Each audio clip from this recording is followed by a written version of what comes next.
Why we can't find God?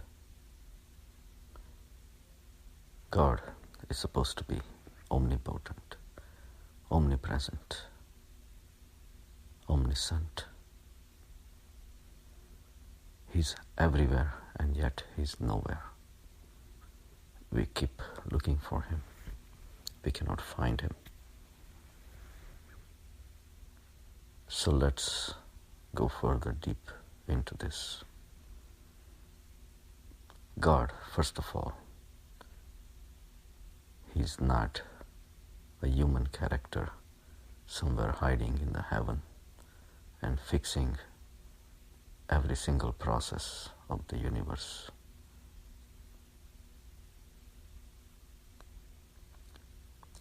That's the childish imagination. That's the projection of humans onto the God. God is omnipresent consciousness, universal consciousness, infinite consciousness.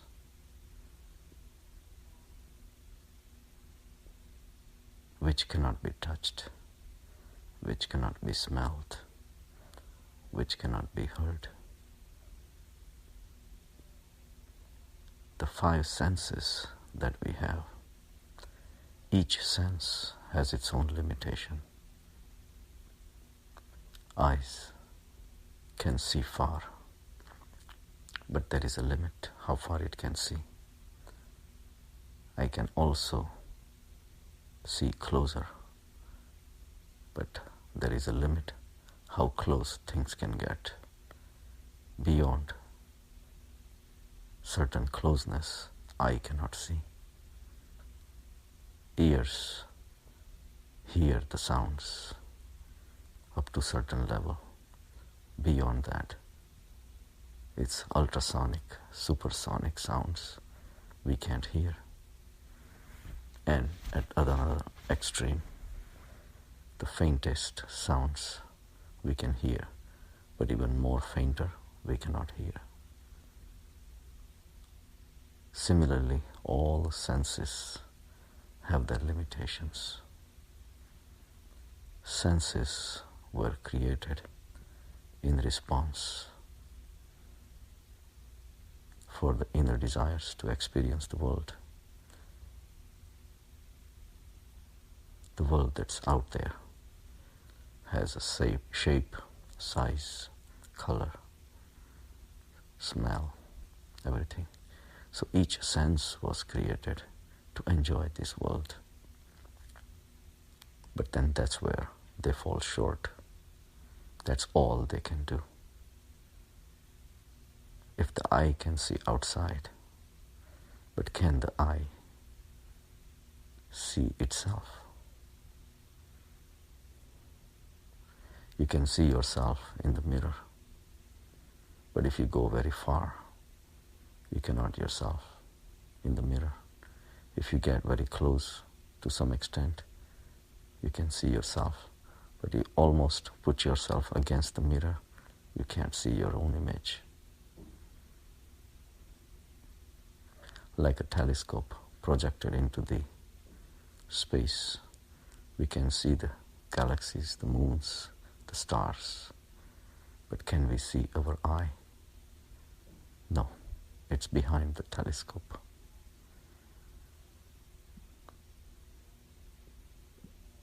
We are mesmerized with the world. In the world, we only know one thing. Do an action, get the rewards. To do an action, you need an actor. That is the I. That's where the process starts from. So I wants something. It knows it does not have it. So it will need time. It will need resources and utilization of this physical body to achieve things. Whether it's money, a person, fame, whatever, all the objects of pleasures also we work for. Bad eating habits, bad smoking, drinking, drugs, everything. We have desired them in our life, and that's why they are there.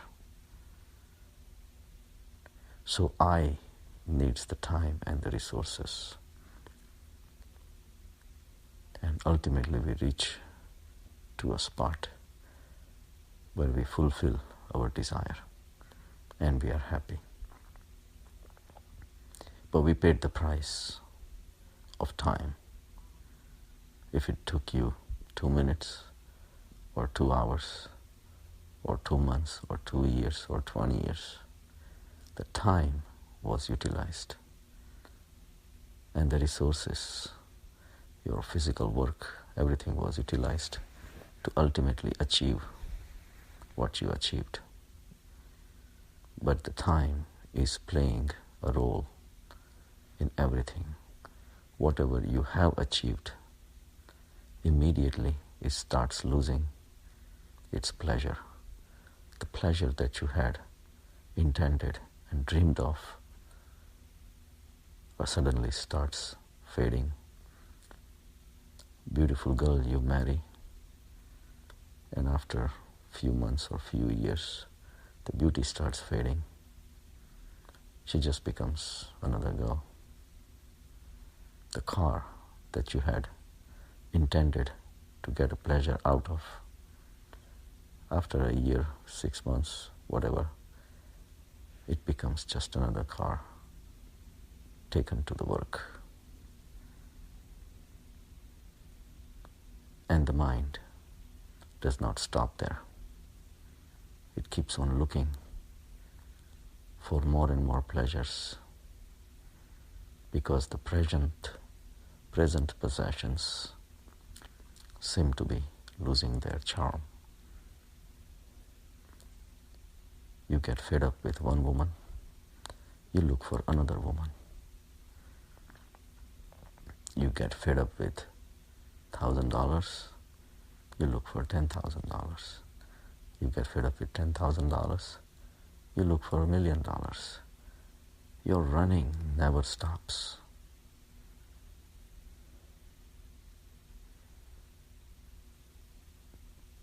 Getting fed up is an important step that can throw you into spirituality. If little bit of inner reflection can be done, you can realize the presence of boredom everywhere. When you get bored with something and you try to look for something new, you are exactly in the middle. That's where the takeoff springboard for spirituality lies. It's like you are in one boat, you're jumping onto another boat. Somewhere in the middle, you are in the air. You have left one boat, you're not into the another boat, and you're right in the middle when you do have a choice whether to go to another boat or remain suspended in the air. If it was physically possible, you are in between. Same way, we work hard, we get tired, bored, and we want to go on vacation. The only reason vacation is enjoyable is not because that has enjoyment. It's because you have come out of the boredom from your previous work. And now you are in a Caribbean island or whatever, which you are not doing on a day-to-day basis. So you haven't had a chance to get bored with it yet. Ask the people who live in the Caribbean islands, are they having the same joy of looking at the turquoise waters around? No. They have gotten bored with it also. So the same way, we keep on trying to change situations in our life to get a new excitement, new pleasure. This running is done with these five senses because all the senses are projected outside. For once, if we can realize this repetitiveness, that needs to change, then your spiritual lifting is possible. It's like tasting the water. If you take one drop of water, analyze it in the laboratory, that it is H2O, 2 atoms of hydrogen, 1 atom of oxygen, put together makes the water. You will be foolish to test every single droplet of water in the world to make sure they all are made out of H2O. Even when you find water on another planet, and there are planets full of water, all the water is going to be H2O. Same way, if you sampled a life and you found dissatisfaction, what are the chances that the next thing also will not make you dissatisfied? Very high chances. Buddha became enlightened looking at the boredom of life. He said, he has been noted to say, I would court beautiful ladies if they can remain beautiful forever. He saw the transientness in life. If he saw transientness in one lady, he saw transientness in all the ladies. If he saw boredom in one palace or one house, he saw boredom in all the houses. He did not have to go and test different ladies, different houses. Whether we learn from our life experiences or not is what decide whether are we going to embark on the spiritual path or not.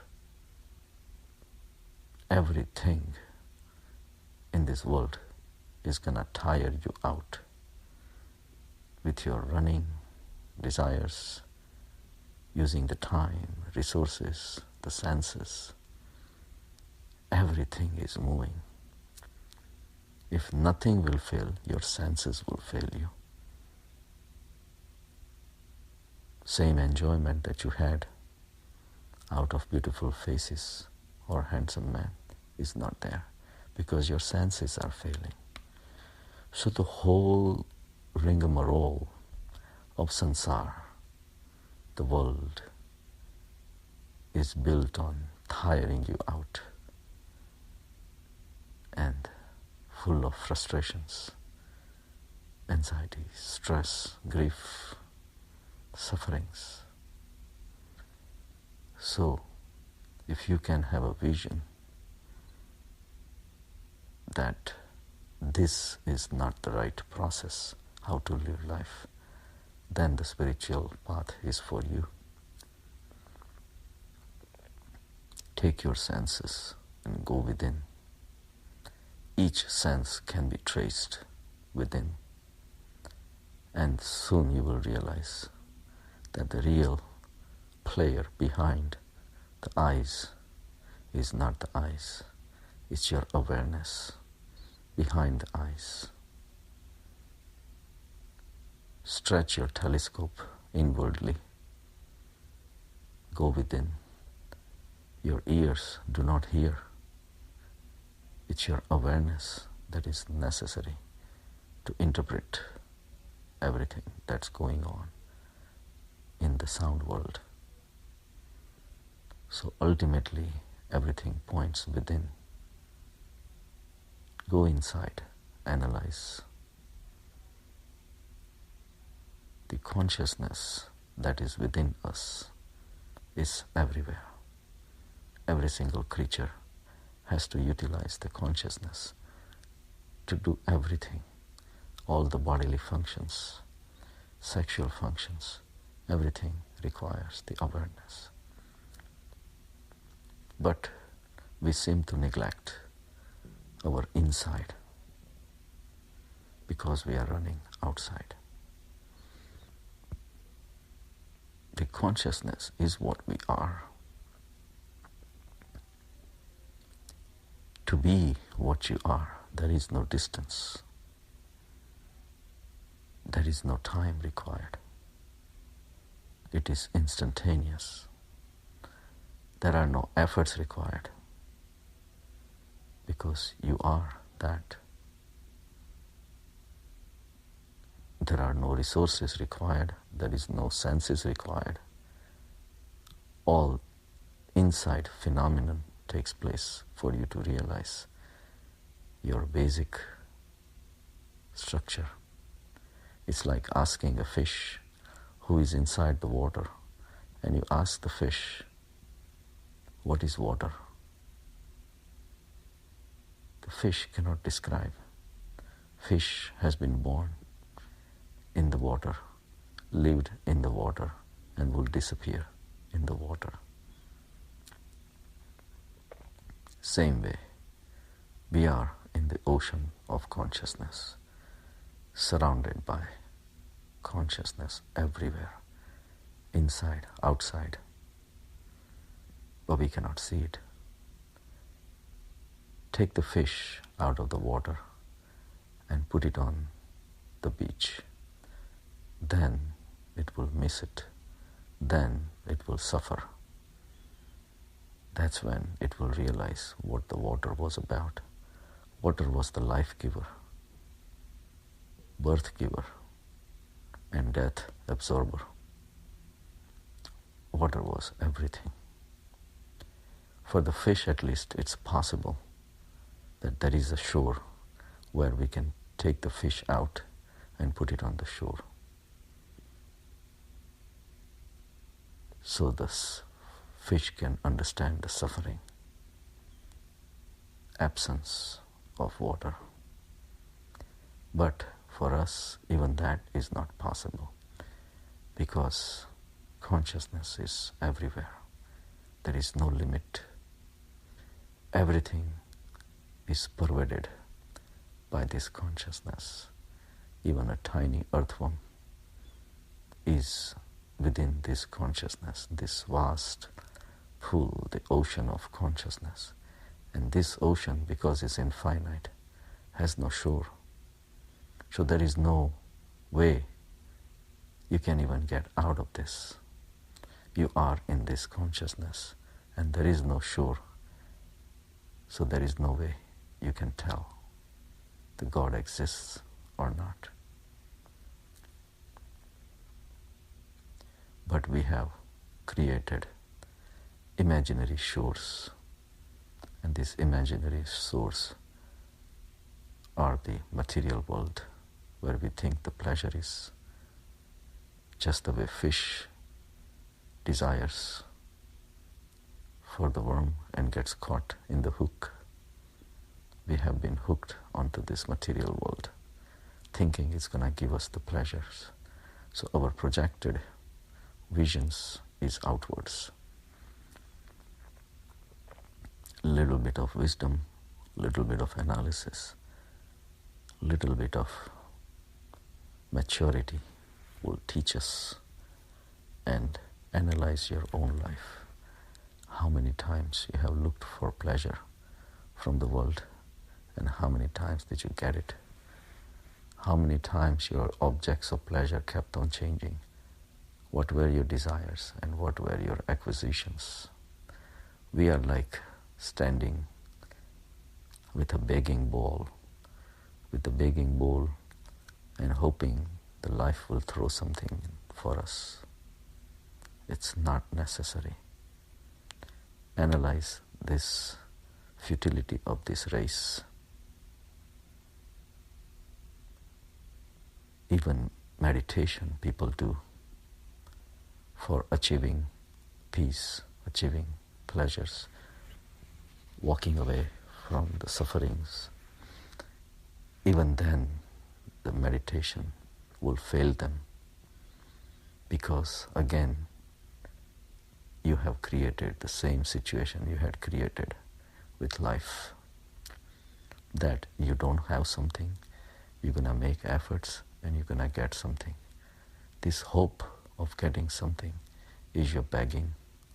It puts you into the future, and again it's going to require the time and the resources. For once, drop everything. Even the desire to be happy is a desire. Drop everything, because every desire is going to make your mind active and try to find out the ways to find joy, find happiness, find God, whatever. Even the prayers that we do, it's nothing but a dialogue between you and the God. You still exist. When you exist, your mind exists, your body exists. As long as you and the God are two separate entities, the merging will never happen. What can you do with God? You can only immerse yourself within it, because this is a vast consciousness. A single droplet of water, if wants to maintain its own existence, it's not possible. The only way to meet the ocean is to become the ocean and merge with it and dance with it. It's like a lamp that has a flame that is burning the surrounding atmosphere's oxygen, is providing the fuel. All of a sudden, you blow the flame disappears. Where did it go? You cannot ask where the flame went. Flame was a phenomenon, and it became synchronized with the environment, the surroundings. The oxygen that could generate the flame is still there.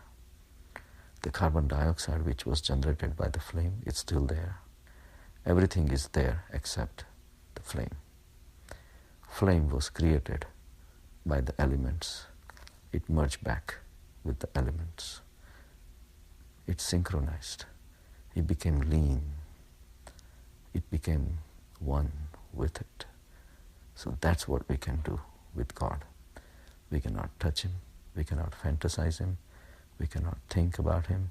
We cannot have ideas about Him. Stop all these things. Go within and become one with Him. Then there is no Him and you. There is only one single existence. You dissolved yourself. You dissolved your identity. You dissolved your ego. And He is always there to take you in. Have a good day.